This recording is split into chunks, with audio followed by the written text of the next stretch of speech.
Let's start with like what you think are some of the absolute easiest like entry points for firms and ones that'll kind of give quick wins. Like even to those skeptics, they'll see very quickly that it's a very helpful tool, and then they can start to and also remind me of what the three stages were again.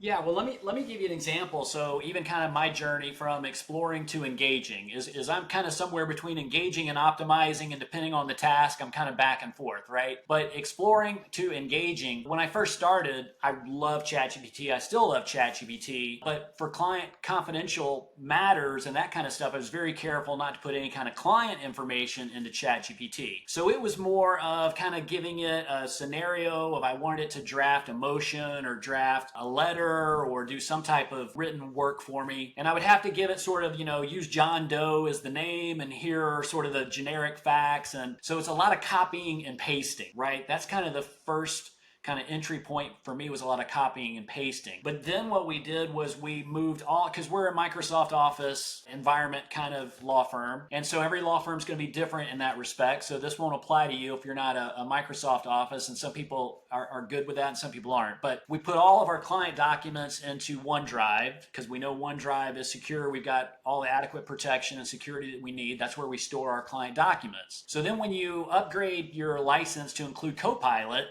that then gives your AI the ability to look at all of those documents in your client files, and then it can start giving you information because it's pulling data out of those client files. So that's a big step, I think, for law firms, is going from having your data separated or siloed from the AI tool you're using. And then when you can kind of merge those, so the AI tool actually has access to your client documents and information and all your data, that then takes you to another level. So before, like for a medical summary, not using clients' personal identifiable information, but maybe taking a doctor's report I got and copying and pasting some language into ChatGPT and saying, summarize this for me for a letter to the insurance adjuster. Now I don't have to do that back and forth. I just go into the client's file, click the file, then ask Copilot, hey, write a summary, write a letter, do whatever it is I'm asking it to do.